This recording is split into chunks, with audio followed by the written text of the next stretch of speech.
하나님의 말씀을 봉독합니다. 마가복음 7장 1절에서 13절 말씀까지입니다. 이제 제가 말씀을 봉독합니다. 바리새인들과 또 서기관 중 몇이 예루살렘에서 와서 예수께 모여들었다가 그의 제자 중 몇 사람이 부정한 손과 씻지 아니한 손으로 떡 먹는 것을 보았더라. 바리새인들과 모든 유대인들은 장로들의 전통을 지키려 손을 잘 씻지 않고서는 음식을 먹지 아니하며 또 시장에서 돌아와서도 물을 뿌리지 않고서는 먹지 아니하며 그 외에도 여러 가지를 지키어 오는 것이 있으니 잔과 주발과 놋그릇을 씻음이로라. 이에 바리새인들과 서기관들이 예수께 묻되 어찌하여 당신의 제자들은 장로들의 전통을 준행하지 아니하고 부정한 손으로 떡을 먹나이까? 이르시되 이사야가 너희 외식하는 자에 대하여 잘 예언하였도다. 기록하였으되 이 백성이 입술로는 나를 공경하되 마음은 내게서 멀도다. 사람의 계명으로 교훈을 삼아 가르치니 나를 헛되이 경배하는도다 하였느니라. 너희가 하나님의 계명은 버리고 사람의 전통을 지키느니라. 또 이르시되 너희가 너희 전통을 지키려고 하나님의 계명을 잘 저버리는도다. 모세는 내 부모를 공경하라 하고 또 아버지나 어머니를 모욕하는 자는 죽임을 당하리라 하였거늘 너희는 이르되 사람이 아버지에게나 어머니에게나 말하기를 내가 드려 유익하게 할 것이 고르반 곧 하나님께 드림이 되었다고 하기만 하면 그만이라 하고 자기 아버지나 어머니에게 다시 아무것도 하여 드리기를 허락하지 아니하여 너희가 전한 전통으로 하나님의 말씀을 대하며 또 이 같은 일을 많이 행하느니라 하시고 아멘. 잠시 기도하겠습니다. 주 하나님 종을 오늘도 주님의 능력의 장중에 붙드셔서 우리 주님께는 영광이 저희에게는 은혜가 되게 해 주옵소서. 예수님 이름으로 기도합니다. 아멘. 종교개혁의 5가지 모토. 물론 종교개혁자들이 그런 슬로건을 내세운 것이라기보다는 시간이 지나면서 모토가 된 5가지 모토들이 있죠. 이제 그 중에 하나가 솔라 스크립추라입니다. 라틴어이죠. 오직 성경으로라는 뜻입니다. By Scripture alone 그런 뜻인데 오늘은 본문 말씀을 가지고 오직 성경으로라는 제목으로 말씀을 드리겠습니다. 우선 이 솔라 스크립추라는 말 좀 어려운 말인데 여러분 화면을 보시면 이렇게 표현할 수가 있겠어요. 성경만이 교리와 실천을 위한 정확무오한 최종적 권위, 그 권위를 가진 말씀이다. 이 성경이 우리가 가진 교리가 있잖아요. 웨스민스터 신앙고백서라든지 대소요리문답, 이 교리입니다. 그리고 우리의 삶을 위한 정확한 말씀이요, 오류가 없는 최종적 권위입니다.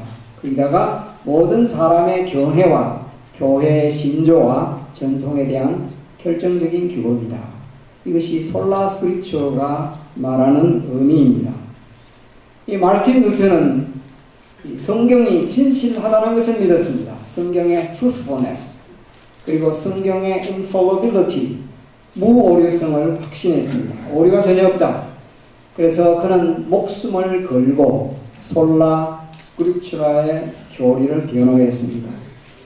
중세 로마 캐톨릭은요, 교황의 칙령이나 그들의 공회의 결정을 성경의 권위와 동등선상에 두었습니다. 아니, 시간이 지나가면서 오히려 그들의 그 결정을 성경 위에 두었습니다. 그래서 교황의 공적인 칙령은 오류가 없다고 주장했습니다.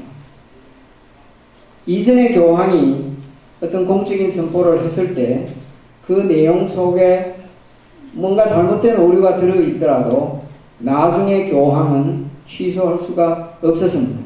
왜냐하면 교황의 그 공적인 칙령은 오류 없다고 생각했기 때문입니다. 그래서 오히려 그들의 결정이 성경 위에 두었다는 것은 성경의 권위를 무시한 것입니다. 하나님의 말씀의 권위를 왜곡시키거나 훼손시킨 것은 인류 역사 처음부터 있었습니다. 에덴 동산에서 마귀가 한 일입니다. 하나님의 말씀의 권위를 무시한 것이죠. 오늘 본문 말씀을 보면 사람의 전통이 성경, 곧 하나님의 말씀을 왜곡시키거나 그 하나님의 말씀을 버리게 한 것을 볼 수 있습니다. 이 두 가지로 생각을 할 수가 있는데요. 첫째 경우는 사람의 전통이 하나님의 말씀을 왜곡시킨 경우입니다. 음식 먹기 전에 장로들의 전통을 쫓아 손을 씻는 일이었습니다. 여러분들이 이런 얘기를 들어보신 적이 있을 거예요. 이 과거에 제정 러시아 시대 페터버그라고 하는 도시에 궁전이 있었는데 그 궁전의 잔디밭 한가운데에 두 사람의 병사가 항상 보초를 쓰고 있었습니다. 문도 아닌데 왜 저기에 보초를 쓰고 있지? 그런데 아무도 그 점에 대하여 의아하게 생각하는 사람이 없었어요.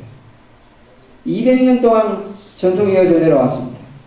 한 번은 새로 장교가 부임하면서 그 사실이 궁금해졌습니다. 왜 저기에 두 사람의 보초가 항상 써 있느냐? 조사를 해보았더니 오래전에 그 궁전의 프린세스, 여제가 그 잔디밭 가운데 아름다운 꽃 하나가 한 그루가 있어서 이 병사들에게 저 꽃 사람들이 훼손시키지 않도록 좀 지켜라. 그렇게 명령을 내린 거예요. 그리고 시간이 지나가면서 이 꽃은 시들어 죽고 없어졌습니다. 그런데 보초 서지 말라는 중단 명령을 내리지 않았기 때문에 계속해서 그 자리에 와서 보초를 쓴 것입니다. 무슨 이유인지도 모르고 보초를 쓴 거예요. 아무런 의미와 목적 없이 보초를 계속 쓰고 있었다라는 것입니다. 관행이 된 것입니다. 목적을 상실한 채 단순히 반복하는 행동은 아무런 의미가 없습니다. 오늘 본문에 나온 이 장로들의 전통이 이와 비슷합니다. 유대인들의 장로들의 전통이에요. 바리새인과 서기관 몇 명이 예수님께 항의한 내용이 나오는데 이 7장 1절 말씀이 시작하는 것이 재미있어요. 바리새인과 또 서기관 중 몇이 예루살렘에서 와서 예수께 모여들었더라. 이 사람들이 무엇 때문에 왔을까? 아마 시비 걸려고 온 게 아닌가 생각들어요. 저 갈릴리 주변에서 예수님이 말씀 전하고 계시는데 이 예수님 그 말씀에 꼬투리를 잡기 위해서 내려오지 않았나 생각이 들어요. 이 사람들이 와서는 그 예수님의 제자 중 몇 사람이 손을 씻지 않고 음식을 먹었습니다. 항의를 했죠. 선생님의 제자들은 왜 음식을 먹기 전에 손을 씻지 않습니까? 저는 성경 읽으면서 예수님은 손 씻은 모양이다. 여기 내용이 그렇게 되어 있잖아요. 제자들 중에 일부는 항상 이게 좀 일부가 있거든요. 늘 손 씻는 사람이 있는데 일부는 또 말 안 듣는 사람이 항상 있거든요. 일부가 손을 안 씻었는데 그 사람이 딱 걸린 거예요. 예수님 손 씻었으니까 선생님에게 직접 말하지 않고 왜 선생님의 제자들 중에 몇이 음식 먹기 전에 손 씻지 않습니까? 질문했습니다. 이들이 이 질문한 것은 위생상의 문제 때문에 질문했을까요? 아니지요. 위생상의 문제 때문에 질문한 게 아닙니다. 음식 먹기 전에 손을 씻는 의식이 그들에게 있었는데 그 의식을 행하지 않으면 종교적으로 unclean, 부정하다라고 생각하고 있었던 것입니다.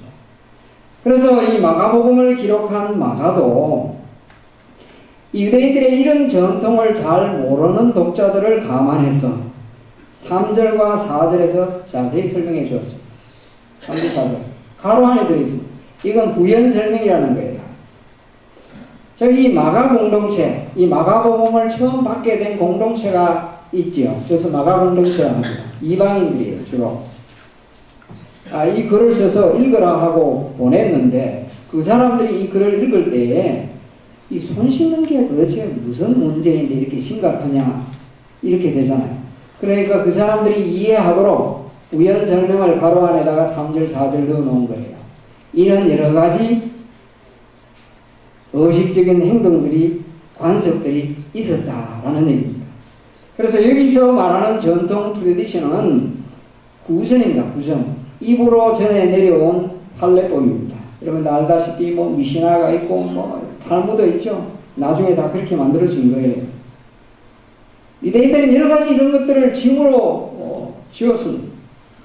예수님께서 말씀하신 유명한 성경 구절 우리가 기억하는 말씀이 있습니다. 수고하고 무거운 짐진 자들아 다 내게로 내가 너희를 쉬게 하리라. 그때 짐을 얘기하셨어요. 무슨 짐일까요? 인생의 고통스러운 짐, 살아가면서 당하는 여러 가지 어려운 삶의 고뇌들, 그것을 두고 하는 말씀이기도 하지만요, 1차적으로 그런 말씀이라기보다는 유대인들이 그 장로들이 서기관과 바리새인들이 그 사람들에게 지어놓았던 온갖 관습권과 행위법이 짐이 된 거예요. 그래서 마태복음 23장 4절 말씀, 누가복음 11장 46절에도 나오는 말씀입니다. 무거운 짐을 묶어. 이 짐이 무슨 짐이냐? 전통과 관습의 짐. 사람의 어깨에 지우되 자기는 이것을 한 손가락으로도 움직이려 하지 아니하며, 자기들은 손가락 갖다 하나 하지 않으려고 하면서 사람들에게 짐을 지어서 고통을 안겨주었다는 겁니다. 이렇게 전통들이 많다는 얘기입니다. 지금도 유대인들은요, 이런 의식을 행하고 있습니다. 음식 먹기 전에 손을 씻고 blessing, 영어로는 blessing이지만 기도입니다. 기도, pray. 지금도 이런 기도를 합니다. 의식을 합니다. 이런 의식을 히브리어로 뭐라고 표현하는 거니까 네틸라트 야다임이라 표현합니다. 네틸라트라는 말은 washing, 씻는다는 거예요. 씻음. 야다임이라는 말은 손들을, 그러니까 washing hands 이렇게 말합니다. 이게 손 씻는 거, 이런 의식을 행하고, 이제 물을 붓는데 어떻게 붓느냐? 여기에도 여러 가지 다양한 관습이 있습니다. 보통 경우에는 오른손에 먼저 씻어요. 왼손을 가지고 2컵 정도의 물을 오른손에다가 3번 정도 붓고, 그 다음에 다시 오른손을 가지고 왼손에다가 3번 정도 붓는 의식입니다. 그리고 난 뒤에 이들이 이제 기도를 하는데, 히브리어로 이제 축복의 기도를 하죠. 영어로 표현하면요, Blessed are you, Lord our God, King of the eternal universe, who has sanctified us with his commandments and commanded us concerning the washing of the hands. 그 끝에 나오는 washing of the hands, 이 단어가 네틸랏 야다임이라는 말인데요. 이 말입니다. 계명들로 우리를 거룩하게 하시고 손 씻음에 관하여 우리에게 명령하신 주 우리의 하나님, 영원한 세계의 왕이시여 손축을 받으시옵소서. 그래서 바루 아타 아도나이 엘로헤이누 뭐 이렇게 하면서 이렇게 기도하는 말이에요. 지금도 유대인들이 이런 의식을 중요하게 생각하고 있다면요, 예수님 당시에 얼마나 더 중요하게 여겼겠습니까? 그래서 유대인들은 음식 문화에 있어서 가장 까다로운 엄격한 사람입니다. 종교적인 이유 때문이지만 위생상으로 사실 좋은 점도 있죠. 이 주변에 있는 작은 종합병원에서는 별로 잘 확실하게 시행이 되지 않는 것 같은데요. 볼티모어에 있는 잔스 하킨스 병원의 경우에 정통 유대인 환자가 이제 입원한다. 이제 병실에 입원하게 될 때 이 포터블 냉장고, 움직일 수 있는 냉장고를 부탁을 해요. 코쉘 음식을 넣기 위해서. 냉장을 좀 병실에 갖다 주세요. 그런데 냉장을 가져올 때 그렇게 가져오는 게, 그냥 가져오는 게 아니에요. 의식적으로 종교의식을 행해서는 클린하고 난 뒤에 비닐로, 비닐봉지로 봉함을 합니다. 아주 완벽하게 봉함을 해서 옮깁니다. 왜냐하면 냉장고를 그냥 옮기면 어떻게 돼요? 부정탄다. 부정, unclean. 그래서 아예 공기가 통하지 않도록 확실하게 봉함을 해서 병실에다가 옮겨놓습니다. 그러면 그 병실에다가 자기들 거실 음식을 넣어놓고 지금도 음식을 먹어요. 그렇게 해요. 그러고 나는데 흥미로운 것은요, 그 같은 병실에 똑같은 정통 유대인이 입원하는데도 앞에 섰던 냉장고는 전혀 쓰지 않습니다. 제가 들어가 보니까 아무 문제가 없어요. 그걸 다시 신청해 하는데 제 생각으로는요, 뭐 때문에 이렇게 하는지 이해가 안 된다. 아무 문제가 없는데. 그래도 아직 이렇게 이 정통 유대인들은 부정함을 매우 싫어합니다. 여러분 생각해 보세요. 원래 이 손 씻는 의식은요, 하나님 잘 섬기고자 한 데서 출발한 것입니다. 원래 출발. 굉장히 오래된. 원래 구약의 정결 예법을 가지고 그들이 붙이고 하는 것이에요. 이 손 씻는 것 자체는 나쁜 것이 아니잖아요. 과거에 유럽에 흑사병이 만연한 때가 있었죠. 그때 유럽 인구의 3분의 1이 흑사병에 죽었습니다. 그런데 헛소문이 떠돌았는데요, 이 흑사병을 퍼뜨린 사람들은 유대인들이다. 왜 그렇게 이 헛소문이 떠돌았느냐? 유대인들은 흑사병에 거의 안 걸렸어요. 왜 그랬을까요? 생각해 보세요. 왜 그랬을까요? 손발을 잘 씻었으니까. 지금도 병 안 걸리려면 병원에 갈 때 보면 늘 뭐예요? 손 씻으라, 발 씻으라. 유대인들은 손 씻는 것뿐만 아니라 발 씻는 게 더 있어요. 손을 열심히 씻으니까. 먹기 전에도 씻죠. 먹고 난 뒤에도 씻죠. 그러니까 병이 잘 안 걸리죠. 좋은 일이에요. 손 씻는 게 이렇게 좋은 일이란 말이에요. 이렇게 손 씻는 것 자체는 나쁘지 않은데 문제가 뭐예요? 이 손 씻지 않고 먹으면 영적으로 부정하다 하는 사실입니다. 그래서 예수님께서 이 사실을 지적하셨는데, 오늘 본문으로 제가 잡지 않았지만 14절부터 23절에 보면 음식이 사람을 더럽게 합니까? 음식이 사람을 영적으로 더럽게 하는 게 아니에요. 무엇이 사람을 더럽게 합니까? 사람 속에 마음에 있는 악한 생각이 사람을 더럽게 합니다. 손을 아무리 씻어도 비누칠을 하고 피가 나도록 닦아도 마음의 더러움을 회개하지 않고 마음속으로 심령에 변화가 없다면 손 씻는 일은 아무 소용이 없는 일입니다. 그런데 그들은 손만 씻으면 되는 줄 생각합니다. 손만 씻으면 정결하다라고 생각하는 것입니다. 이것 자체가 바로 하나님의 말씀에 대한 왜곡입니다. 자기들이 만든 관습이요 유전일 뿐입니다. 손 씻지 않는 사람들을 심지어 정죄하지 않겠어요. 손 안 씻어서 부정해진다. 예수님은 그들의 그 사문과 섬김을 가르쳤습니다. 하나님 섬긴다고 하는데 입술로만 섬깁니다. 마음으로 참으로 섬기는 것이 아니다. 그렇게 지적하셨던 것입니다. 이 헛되이 하나님 섬긴다는 얘기예요. 두 번째는 어떤 전통이었습니까? 사람의 전통이 성경을 폐한 경우였어요. 예수님께서는 음식 먹기 전에 손을 씻는 이 유전보다 더 큰 폐단을 말씀하셨어요. 그 제도가 무슨 제도입니까? 코르반이라고 하는 제도입니다. 이 코르반이라는 원래 말 히브리어는요, offering, 예물이라는 뜻이에요. 예물. 그 자체를 코르반이라고 표현합니다.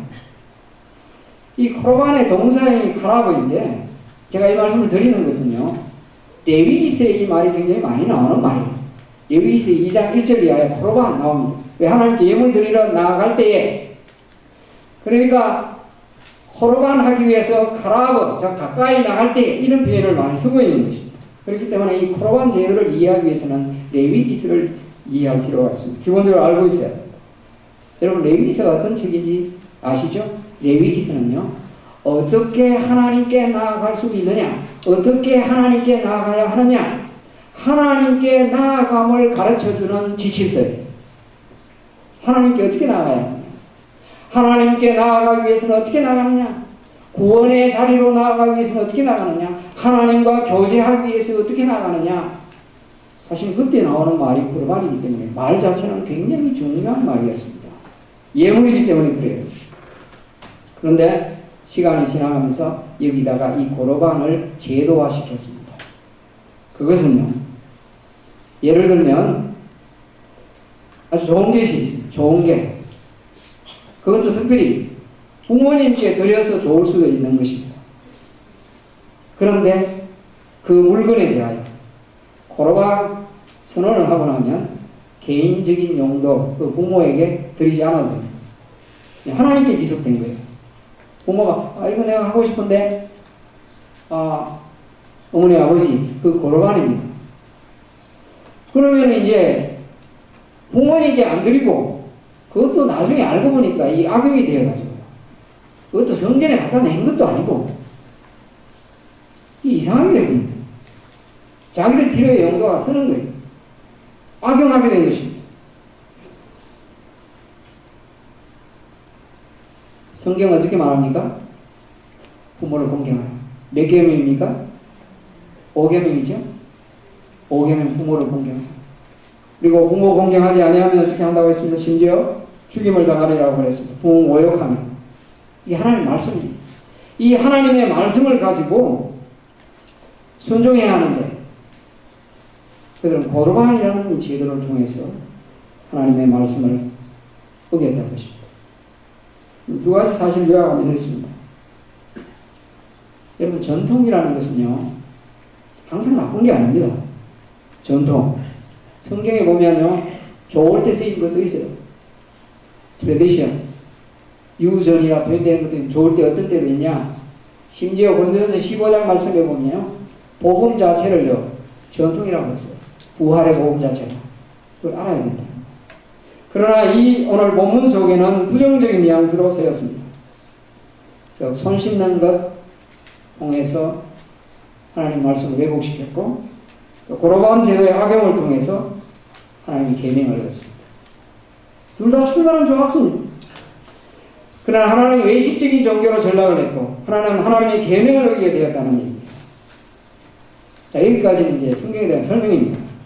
성도 여러분, 자, 이게 이 말씀이 우리에게 주신 말씀을 믿습니까?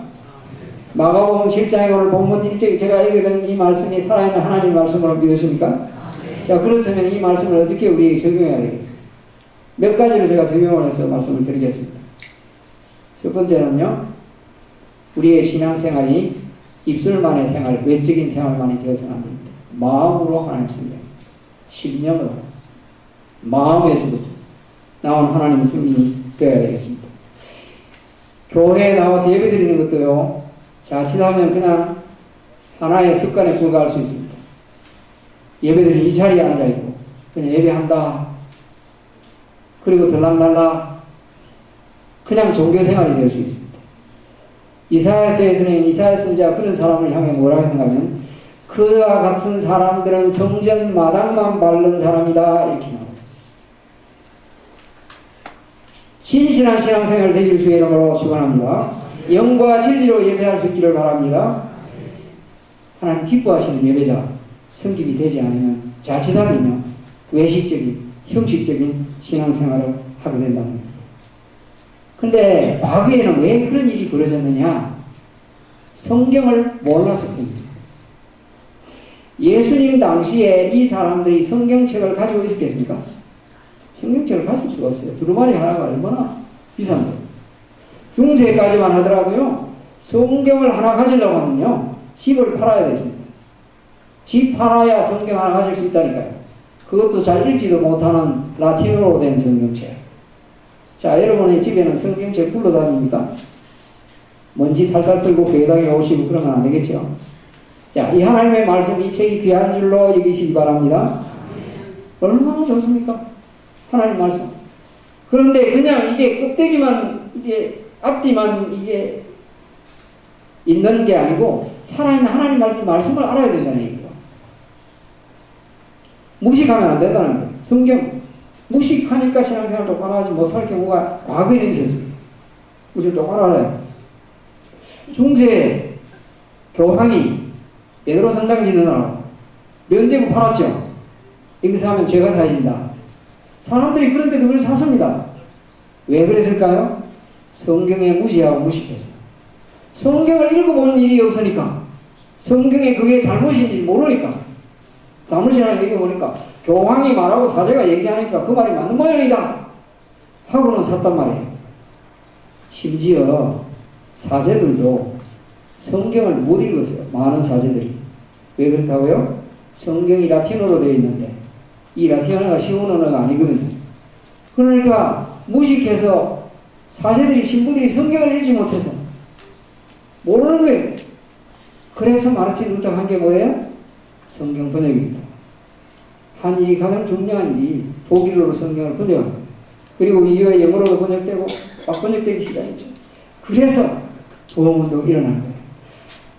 참된 부흥운동은 하나님의 말씀에서 시작됩니다. 하나님의 말씀을 떠나서는 진정한 부흥운동을 경험할 수 없습니다. 심령의 부흥은 하나님의 말씀을 통하여 이루어집니다.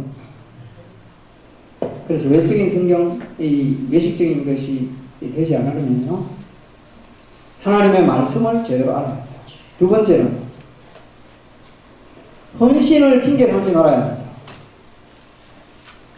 여러분, 헌신이 귀한 일이죠? 헌신이 뭡니까? 헌신이 어떤 겁니까?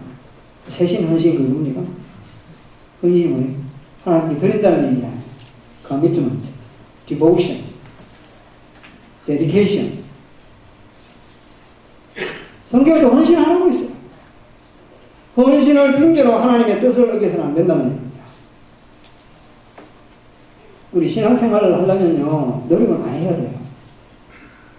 내 교회생활 열심히 하고 뭐 헌신했는데 학생이 공부는 대충 하고 그래서 내가 헌신하다가 이래 됐다고 핑계가 돼서는 안 돼요. 밤새 실하기도 하고 직장에 가서 계속 졸고 있으면요, 위에 상사가 있다가 너 뭐 하다고 왔냐?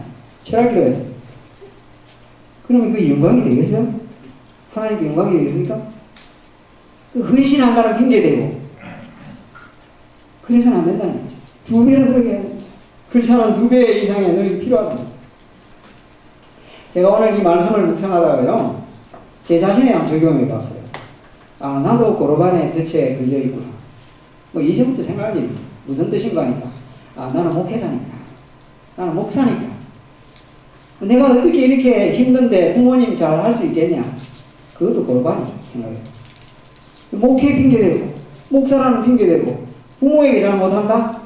그 고르반이란 말이에요. 그렇게 돼서는 안 된다는 말입니다. 성도 여러분, 또한 하나님은 핑계 삼아서 내 욕심, 인간적인 욕심 채우려고 하는 것은 바로 고르반입니다. 심지어 우리가 기도할 때 기도 제목이 많은데 순전히 자기 인간적인 욕심, 이기적인 욕심 채우려고 기도합니다. 성경은 말합니다. 그 기도 응답이 없다고. 헌신이 핑계가 되어서는 안 됩니다. 세 번째로는 성경이 우리의 신앙과 삶에, 하나님의 말씀이 최종적인 권위입니다. 사실을 우리는 확신해야 합니다. 성경이 말하는 데까지 가야 하고 성경이 서라 하면 그 자리에 서야 합니다. 국가가 또 사회가 어떤 악법을 만들어서 성경과 반대되는 법을 만들어서 시행을 강요하더라도 우리는 하나님의 말씀에 위배되면 과감히 맞서야 합니다.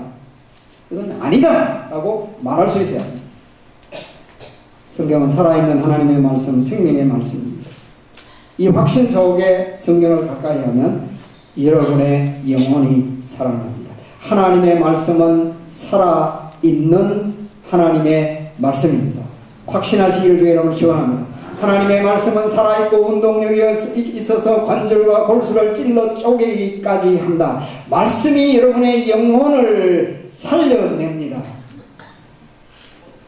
성경을 예수 믿으면 구원 얻는다, 그 가르치잖아요. 성경을 통해서 하나님의 사람으로 온전케 만들어주지 않습니까? 성경은 하나님의 성령님께서 사용하시는 칼입니다. 우리는 성경을 가지고 세상을 이겨야 합니다. 성경을 가지고 죄를 이기는 승리의 삶을 살아갈 수 있습니다. 오직 성경은 최종적 권위입니다. 하나님의 말씀이 우리에게 주어졌습니다. 말씀을 사랑하는 저와 여러분이 되기를 주의 이름으로 간절히 축원합니다. 기도하겠습니다.